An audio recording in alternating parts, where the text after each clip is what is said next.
Hello everyone, welcome back to my channel. कैसे हो आप सभी? आई एम श्योर कि आप सभी लोग ठीक होंगे।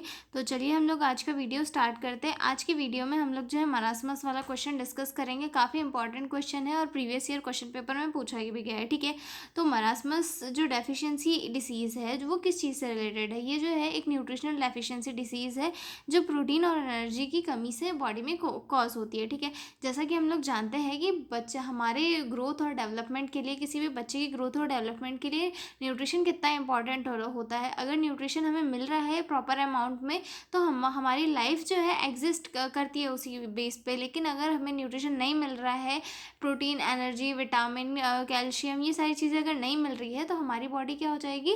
वीक हो जाएगी, ऑर्गन्स काम करना धीरे धीरे बंद हो जाएंगे और एक टाइम पर जो है इंसान की डेथ हो जाएगी। तो न्यूट्रिशन इतना इंपॉर्टेंट होता है कि जो एक बॉडी का सर्वाइवल जो होता है वो न्यूट्रिशन के ऊपर डिपेंड करता है। ठीक है, और कुछ कुछ केसेस में क्या होता है, किसी पर्टिकुलर प्रोटीन या फिर एनर्जी या फिर विटामिन्स की कमी हो जाती है जिनके कारण डेफिशिएंसी डिसीजेस कॉज होती है। और मरासमस भी एक डेफिशिएंसी डिसीज़ है जो कि प्रोटीन और एनर्जी की कमी की वजह से होती है। ठीक है, और ये किसके अंदर इंक्लूड होती है? पीईएम के अंदर, यानी कि प्रोटीन एनर्जी माल न्यूट्रिशन के अंदर जो है इंक्लूड होती है। ठीक है, इसकी वजह से क्या होता है, बच्चों का वेट काफ़ी कम हो जाता है, ग्रोथ और डेवलपमेंट काफ़ी डिले होता है। साथ ही साथ हमें बच्चों का जो मतलब डेवलपमेंट है वो भी काफ़ी डिले देखने के लिए मिलता है। बच्चों की हालत एकदम वीक देखने के लिए मिलती है, बोन एकदम स्किनी बोन देखने के लिए मिलती है, और बच्चा जो है काफ़ी वीक हमें देखने के लिए मिलता है। ठीक है, इंट्रोडक्शन देखते हैं मरासमस का। मरासम malnutrition is a major health problem among children in developing countries। malnutrition क्या है? एक काफ़ी मेजर हेल्थ कंडीशन है, मेजर हेल्थ प्रॉब्लम है डेवलपिंग कंट्रीज़ में। यानी कि जो अभी डेवलप हो रही है, जैसे कि इंडिया हो गया, चाइना हो गया, ये सारी सब डेवलपिंग कंट्रीज़ है जो डेवलप हो रही है। इनमें malnutrition एक काफ़ी सीरियस हेल्थ प्रॉब्लम है कि बच्चों को जो है प्रॉपर अमाउंट में न्यूट्रिशन नहीं मिल पाता, न्यूट्रिशियस डाइट नहीं मिल पाती, जिनके कारण बच्चों में काफ़ी वीकनेस और डेफिशिएंसी डिसीजेस देखने के लिए मिलती है। जैसा कि हमको पता है बच्चे काफ़ी प्रॉन होते हैं इन्फेक्शन के। तो क्या होता है कि बच्चों में कोई भी इन्फेक्शन हो जाता है जिनके कारण उन्हें फूड पॉइजनिंग, डायरिया वगैरह हो जाता है, जिनकी वजह से क्या होता है, जो भी इनटेक उन्होंने लिया वो जो है पूरा डायरिया की वजह से बाहर हो जाता है। तो बच्चों की बॉडी में न्यूट्रिशन ही नहीं मिल पाता है, तो बच्चे क्या होता है, वीक हो जाते हैं, उनकी बॉडी को प्रॉपर नरिशमेंट नहीं मिल पाता है, प्रॉपर न्यूट्रिशन नहीं मिल पाता है, और जो डेफिशिएंसी डिसीजेस है वो कॉज होती है। ठीक है, protein energy malnutrition includes condition like kwashiorkor, marasmus and marasmic kwashiorkor. और प्रोटीन एनर्जी माल न्यूट्रिशन में 3 कंडीशंस इंक्लूड होती है। फर्स्ट तो आती है क्वाशियोरकोर, देन सेकंड आती है मरासमस, एंड थर्ड आती है मरासमिक क्वाशियोरकोर। ठीक है, क्वाशियोरकोर में क्या होता है, मोस्टली प्रोटीन की कमी की वजह से बॉडी में एक कमज़ोरी वगैरह देखने के लिए मिलती है। ठीक है, और मरासमस में जो है एनर्जी की कमी होती है। देन मरासमिक क्वाशियोरकोर में बोथ डेफिशिएंसी कॉज होती है। ठीक है, marasmus is the most common form of PEM, और मरासमस क्या है, एक मोस्ट कॉमन फॉर्म है प्रोटीन एनर्जी माल न्यूट्रिशन का। ठीक है, it is usually affect infants below 1 year of age but can occur up to 5 year. और ये मोस्टली किन बच्चों में कॉज होता है? 1 साल से छोटे बच्चों में कॉज होता है, लेकिन ये 5 साल तक के बच्चों को भी अफेक्ट कर सकता है। ठीक है, the main reason long term deficiency of calories and protein in diet. और इसके कॉज होने का मेन रीज़न क्या है कि लंबे टाइम तक बच्चे की डाइट में जो है कैलोरीज और प्रोटीन्स नहीं है, जिनके कारण जो है ये डेफिशिएंसी डिसीज़ कॉज होती है। ठीक है, आगे चल के देखते हैं हम लोग डेफिनेशन ऑफ मरासमस। ठीक है, marasmus is a severe form of protein energy malnutrition due to deficiency of both protein and energy over a long time, leading to extreme wasting of muscle fat with body weight less than 60% of expected weight for age. यानी कि marasmus जो है एक severe form है protein energy malnutrition का, जो किसकी deficiency की वजह से कॉज होता है, एनर्जी और प्रोटीन की लंबे से टाइम तक डेफिशिएंसी की वजह से कॉज होता है, और जिसकी वजह से जो है काफ़ी एक्सट्रीम वास्टिंग देखने के लिए मिलती है। मसल्स काफ़ी वीक देखने के लिए मिलती है, फैट नहीं होता बच्चे की बॉडी में, और बच्चे का जो वेट है वो काफ़ी कम हमें देखने के लिए मिलता है। ठीक है, मतलब उसका जो शरीर है बच्चे का एक बोन जैसे दिखाई देता है, मतलब बच्चा बहुत ही वीक दिखाई देता है। ठीक है, अब इसकी इटियोलॉजी देखते हैं कि किन किन रीज़न की वजह से ये कॉज होता है। ठीक है, जिसमें फर्स्ट आता है न्यूट्रिशनल फैक्टर्स। न्यूट्रिशनल फैक्टर्स में आता है early weaning and feeding with diluted cow milk. मतलब जल्दी जब मदर जो है बच्चे को ब्रेस्ट फीड कराना बंद कर देती है, जिसकी वजह से जो है बच्चे को प्रॉपर अमाउंट में जो है न्यूट्रिशन नहीं मिल पाता है और बच्चे में जो है डेफिशिएंसी डिसीजेज देखने के लिए मिलती है। डाइल्यूटेड काऊ मिल्क यानी कि वाटरी दूध, जैसे कि बाहर का मिल्क वगैरह हम बच्चे को पिलाते हैं तो उसकी वजह से भी जो है डेफिशिएंसी डिसीजेस कॉज होती है। ठीक है, इनएडिक्वेट इनटेक ऑफ ब्रेस्ट मिल्क और कम्प्लीमेंट्री फूड्स, और बच्चे को जो है प्रॉपर अमाउंट में ब्रेस्ट मिल्क नहीं मिल पाना और कम्प्लीमेंट्री फूड्स जो बाहर के फूड वगैरह है वो नहीं मिल पाना, वो नहीं मिल पाते, जिनकी वजह से बच्चे की बॉडी में क्या होता है, प्रोटीन और एनर्जी की कमी होती है और बच्चा वीक होते जाता है। ठीक है, अगला पॉइंट आता है poverty leading to insufficient food. जैसे कि हमें पता है पोवर्टी यानी कि गरीबी के कारण क्या होता है, पेरेंट्स अपने बच्चों को प्रॉपर अमाउंट में डाइट प्रोवाइड नहीं कर पाते, तो बच्चों को क्या है सही अमाउंट में प्रोटीन और एनर्जी ये सारी चीज़ें नहीं मिल पाती है, तो वहाँ पर जो है उसकी डेफिशिएंसी कॉज हो जाती है और अगर सीवियर इसमें चल जाए तो ये प्रोटीन एनर्जी माल न्यूट्रिशन शो करते हैं। ठीक है, उसके बाद अगला पॉइंट आता है इन्फेक्शन। सर्टेन इन्फेक्शंस के कारण भी जो है प्रोटीन एनर्जी माल न्यूट्रिशन होता है। क्रोनिक डायरिया, ट्यूबरकुलोसिस और respiratory infection cause marasmus. Chronic diarrhoea अगर है तो उसके कारण क्या होगा कि बच्चे की जो बॉडी है उसमें कोई न्यूट्रिशन जा ही नहीं पाएगा। जब न्यूट्रिशन ही नहीं जाएगा तो बच्चे की बॉडी ग्रोथ कहाँ से करेगी, डेवलपमेंट कहाँ से करेगी। या फिर ट्यूबरकुलोसिस या रेस्पिरेटरी इन्फेक्शन अगर बार बार हो रहे हैं तो उनकी वजह से ये जो है बच्चे की बॉडी वीक हो जाती है, इम्यून सिस्टम वीक हो जाता है, तो उसकी बॉडी में जो है डेफिशिएंसी डिसीजेस होने लगती है। ठीक है, उसके बाद अगला पॉइंट आता है socio economic and cultural causes. Poverty, ignorance, large family size, poor maternal education.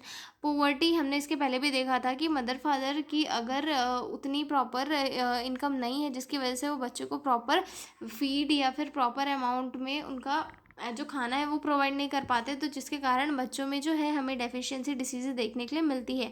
Ignorance यानी कि अगर बच्चे जो माता पिता है अगर वो हम लोग कई बार देखते हैं कि माता पिता दोनों वर्किंग है, बच्चे पे ध्यान नहीं दे पा रहे हैं, बच्चा वीक होते जाता है लेकिन माता पिता को कोई उससे फ़र्क ही नहीं पड़ता है, मतलब बच्चे को इग्नोर कर देते हैं, बच्चे के ऊपर कोई ध्यान नहीं देते, तो उस कारण से भी बच्चा वीक होने लगता है। ठीक है, लार्ज फैमिली साइज़ के में भी जो है बच्चों के ऊपर फैमिली मेम्बर ध्यान नहीं दे पाते, जिसके कारण बच्चे में हमें डेफिशिएंसी डिसीज देखने के लिए मिलती है। पुअर मैटरनल एजुकेशन यानी कि जो मदर है बच्चे की, अगर उसको डिसीज़ के बारे में एजुकेशन नहीं है कि बच्चे को क्या डाइट देना चाहिए, कितने दिनों तक ब्रेस्ट फीड कराना चाहिए, उसके बाद कौन कौन सी डाइट बच्चे को देना चाहिए, जिसको कौन सी डाइट की कमी की वजह से क्या हो सकता है, अगर इन सारी चीज़ों को लेकर मदर को कोई अवेयरनेस ही नहीं है या फिर कोई एजुकेशन नहीं है, तो उसकी वजह से भी जो है बच्चे में हम डिसीज़ कॉज हो सकती है। ठीक है, traditional believes early cessation of breast feeding giving watery gruels. Traditional believes यानी कि कुछ कुछ ट्रेडिशन में ये होता है, आजकल तो मॉडर्न ट्रेडिशन में ये हो रहा है कि बच्चे को जो है मदर जल्दी ब्रेस्ट फीड कराना बंद कर दे रही है, जिसके कारण क्या होता है बच्चे को प्रॉपर अमाउंट में न्यूट्रिशन नहीं मिल पाता है, क्योंकि मेडिकल इसमें तो ये दिया जाता है कि 6 मंथ तक जो है बच्चे को एक्सक्लूसिव ब्रेस्ट फीडिंग कराई जाए, यानी कि 6 मंथ तक बच्चे को सिर्फ माँ का दूध दिया जाए, उसके अलावा और कुछ नहीं।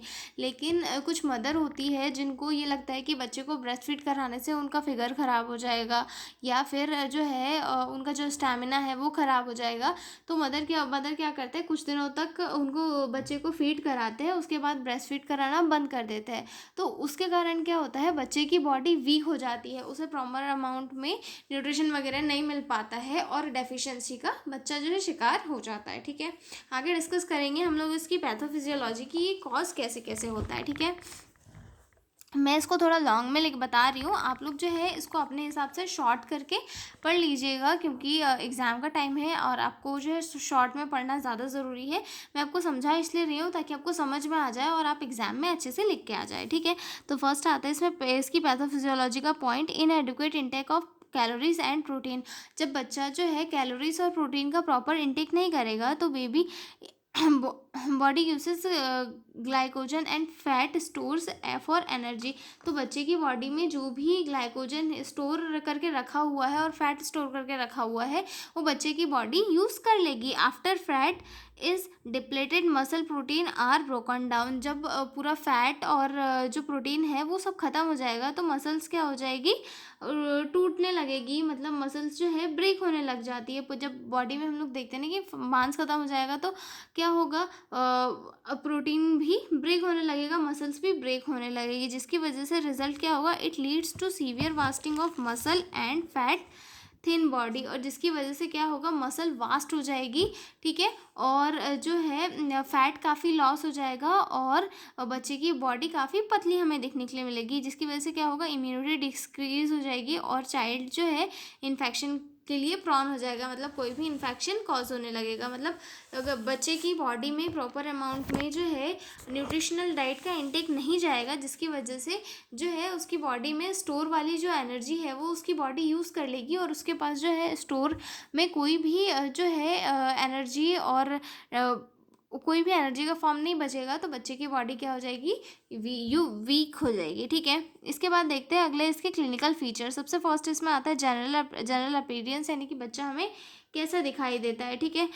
Very thin emaciated child skin and bone look, मतलब बच्चा जो है काफ़ी पतला दिखाई देता है हमें, उसकी जो स्किन और बोन जो है दिखाई देने लगती है। हम लोग देखते हैं ना कभी कभी कोई बच्चे को बहुत ही पतला रहता है, उसके सामने की भी हड्डियाँ दिखाई दे रही होती है, हाथ बहुत दुबले पतले, चेहरा सुटुंग सा, गर्दन पतली सी दिखाई देती है, तो उस बच्चे को हम एक मरासमस की डेफिशिएंसी वाला बच्चा बोल सकते हैं, ठीक है। ग्रोथ फेलियर, बच्चे की जो ग्रोथ है वो भी काफ़ी डिले देखने के लिए मिलेगी, वेट और हाइट भी काफ़ी लेट ग्रो होगा, ठीक है। फेस कैसा होगा, ओल्ड मैन फेस, यानी कि जो बच्चे का फेस है वो किसी बूढ़े आदमी के फेस के जैसा होगा, रिंकल होंगे उस पर, गाल खाली होंगे, सनकन आईज हमें देखने के लिए मिलेगी, ठीक है। Hair skin and hair skin become dry wrinkled, और बच्चे की स्किन कैसे हो जाएगी, रिंकल्ड यानी कि बहुत सूखी सी, और उस पर रिंकल यानी कि झुर्रियाँ वगैरह आने लगेगी और ड्राई रहेगी, ठीक है। Hair sparse and thin, hair जो है काफ़ी पतले रहेंगे और स्पार्स रहेंगे, ठीक है। मसल एंड फैट कैसे दिखने लगी, loss of subcutaneous fat, ribs, bones visible, मतलब जो है काफ़ी सबक्यूटेनियस जो फैट है वो काफ़ी कम रहेगा या फिर नहीं रहेगा, ठीक है। और रिब्स और बोन्स जो है उसकी विजिबल रहेगी कि एकदम सामने से उसकी बोन्स वगैरह दिखाई दे रही है, पीछे भी हड्डे टुड्डे सब दिखाई दे रहे हैं, एकदम बच्चा जो है काफ़ी बहुत पतला दिखाई देगा, ठीक है। मसल वास्टिंग वीक लेथार्जिक, और बच्चा जो है काफ़ी वीक हमें देखने के लिए मिलेगा, एकदम लेथार्जिक बच्चा देखने के लिए मिलेगा, ठीक है। बिहेवियर में क्या क्या चेंजेस देखने के लिए मिलेंगे, इरिटेबल और पैथेटिक, बच्चा जो है काफ़ी मतलब इरिटेट देखने के लिए मिलेगा, मतलब हर किसी चीज़ में जो है इंटरेस्टलेस देखने के लिए मिलेगा, बच्चे को किसी चीज़ में इंटरेस्ट नहीं होगा। हम लोग देखते हैं ना कि जिस बच्चे का थोड़ा बॉडी अच्छी रहती है उसका माइंड भी थोड़ा शार्प रहता है, किसी चीज़ों में इंटरेस्ट लेता है, और यहाँ पर जो मरासमस वाला बच्चा रहेगा वो उसका जो दिमाग है वो किसी इसमें भी नहीं लगेगा, वो पूरा जो है अपने माइंड को ये करेगा, वो सिर्फ किसी चीज़ में इंटरेस्ट नहीं लेगा, बस ऐसे खाली पीली पड़ा रहेगा, ठीक है। क्राई वीकली, मतलब बच्चा जो है काफ़ी वीक क्राई करेगा, मतलब रोएगा भी बहुत, इससे कि मतलब बहुत कम, जैसे नॉर्मल बच्चे कैसे एनर्जी लगा के रोते हैं वैसे बच्चा रोएगा भी कम, ठीक है। अदर फीचर्स जैसे कि डायरिया होगा बच्चे को, हाइपोग्लाइसीमिया देखने के लिए मिलेगा, हाइपोथर्मिया देखने के लिए मिलेगा, ठीक है। Susceptible to infection, pneumonia, TB, diarrhoea, और बच्चे को जो है काफ़ी इन्फेक्शन जल्दी जल्दी होने के चांसेस होते हैं, जैसे कि डायरिया हो गया, निमोनिया हो गया, या फिर ट्यूबरकुलोसिस हो गया, ये हो सकते हैं, ठीक है।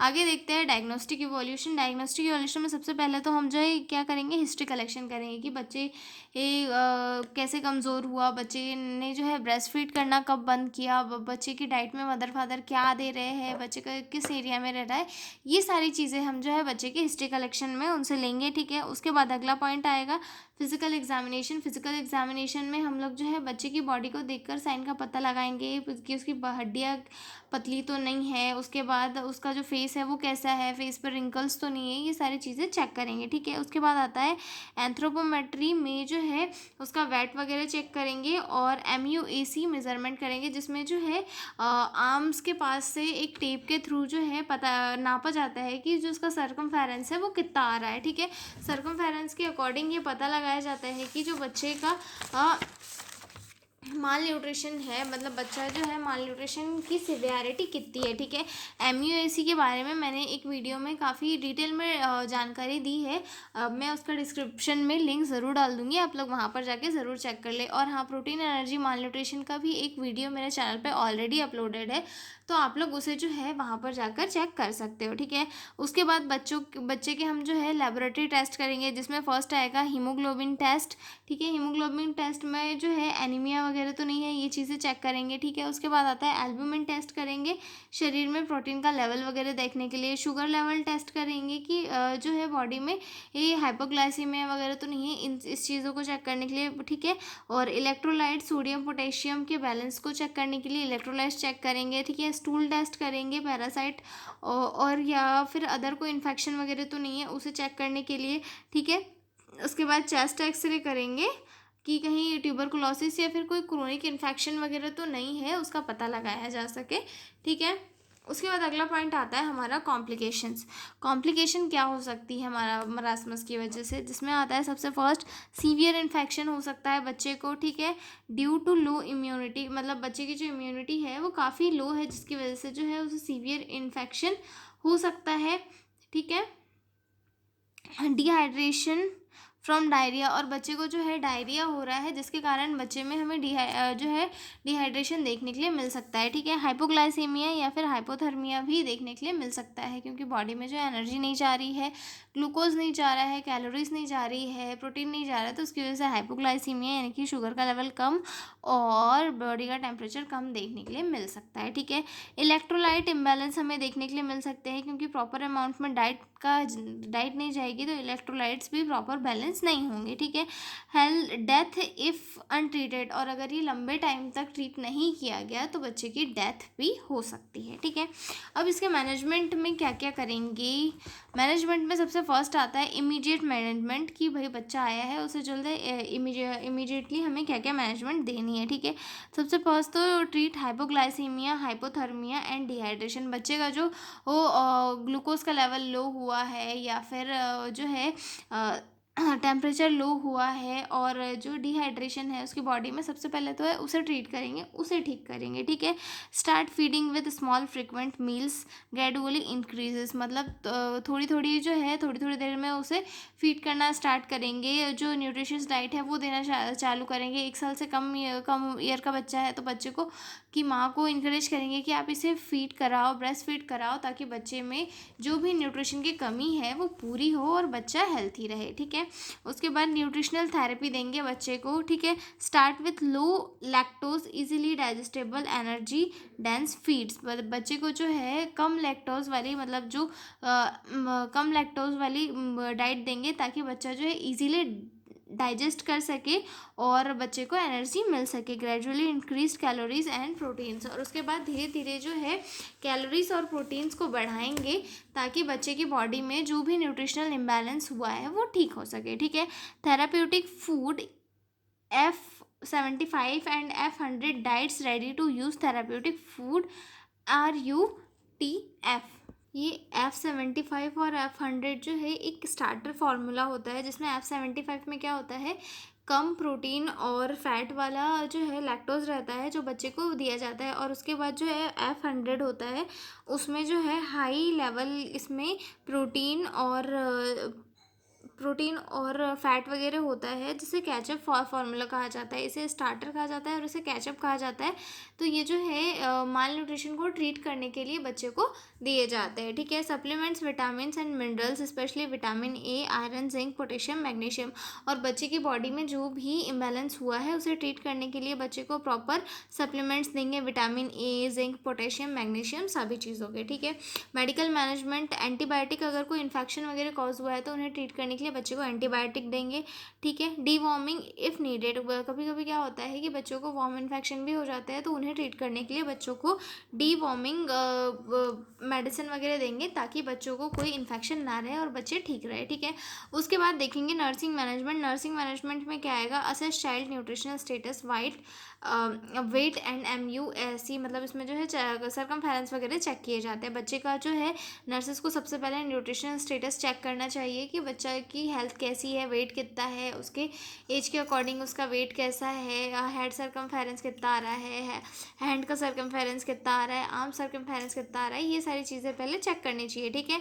Maintain warm to prevent hypothermia, बच्चे को हमेशा गर्म कपड़ों में लपेट के रखना है ताकि जो है बच्चे को हाइपोथर्मिया ना हो, ठीक है। Monitor hydration, bowel moment, urine output, बच्चे का जो हाइड्रेशन है वो चेक करना है, बोवेल मोमेंट चेक करना है और यूरिन आउटपुट चेक करना है, ठीक है। Provide small frequent feeds as prescribe, बच्चे को जो है स्मॉल अमाउंट में ये थोड़ी थोड़ी देर बाद हमें फीड देनी है ताकि बच्चे की जो डेफिशिएंसी हो वो ट्रीट हो सके, ठीक है। मतलब जिस तरीके से डॉक्टर ने प्रेस्क्राइब की गई है उस वे में हमें बच्चे को जो है डाइट देनी है, ठीक है। प्रिवेंट एंड ट्रीट इन्फेक्शन, और अगर बच्चे को कोई इन्फेक्शन हुआ है तो उससे जो है बच्चे को ट्रीट करना है और फर्दर इन्फेक्शन से बचाने के लिए असेप्टिक टेक्निक्स यूज़ करनी है, और मदर फादर को भी सिखानी है कि आप लोग ऐसे टेक्निक्स यूज़ करके बच्चे को इन्फेक्शन से बचा सकते हो ताकि बच्चे की हेल्थ अच्छी रहे, ठीक है। Provide emotional support to child and mother, और बच्चे और उसकी मदर को जो है इमोशनल सपोर्ट प्रोवाइड करना है, ठीक है। Educate mother about exclusive breast feeding, weaning foods, hygiene, और जो बच्चे की मदर है उसे एक्सक्लूसिव ब्रेस्ट फीडिंग यानी कि बच्चे को सिर्फ मिल्क का दूध, माँ का दूध पिलाना है, इस चीज़ को लेकर जो है एजुकेशन देना है ताकि मदर को उसकी इम्पोर्टेंस समझ में आए कि बच्चा जो है अगर मदर का मिल्क पिएगा तो वो कितनी सारी डिसीज़ से बच सकता है, कितनी सारी डिसीज़ को वो ख़त्म कर सकता है और अच्छे से उसका ग्रोथ डेवलपमेंट होगा। ये सारी चीज़ें हमें माता को समझानी है ताकि उन्हें समझ में आए और वो बच्चे को ब्रेस्ट फीड करा सके, ठीक है। और हाइजीन मेंटेन करने के लिए जो है हमें उन्हें एजुकेशन देना है ताकि वो फर्दर भी इन्फेक्शन ना हो, उसके लिए प्रॉपर हाइजीन वगैरह मेंटेन कर सके, ठीक है। Maintain growth chart and monitor progress, और बच्चे की जो ग्रोथ चार्ट है और प्रोग्रेस वगैरह है उसे प्रॉपर मॉनिटर करना है ताकि हमें पता चलते रहे कि बच्चे का जो वेट है वो कितने टाइम में कितना इंक्रीज़ हुआ, उसका जो थेरेपी हम लोग दे रहे हैं, न्यूट्रिशनल थेरेपी उसे दे रहे हैं, वो उसके लिए कितना लाभदायक रही, उसने उसे कितना ट्रीट किया और सारी चीज़ें जो है कैसे किस फॉर्म में चल रही है, ठीक है। और बच्चे के अंदर जो डेफिशिएंसी है वो और कितनी बची है, ये सारी चीज़ें जो है हम पता कर सके, ठीक है। तो ये था हमारा क्वेश्चन मरासमस वाला, ये हमने आज डील कर लिया है, बहुत ही ईजी लैंग्वेज में डील किया है। आई एम श्योर कि आपको समझ में आ गया होगा। तो मिलते हैं हम अगले वीडियो में एक नए क्वेश्चन के साथ, तब तक के लिए बाय बाय। और हाँ, अगर आपको PDF नोट्स की रिक्वायरमेंट हो तो डिस्क्रिप्शन में मेरा मेल दिया हुआ है, उस पर कॉन्टैक्ट करके आप लोग PDF नोट्स ले सकते हो। तो मिलते हैं हम अगले वीडियो में, तब तक के लिए बाय बाय।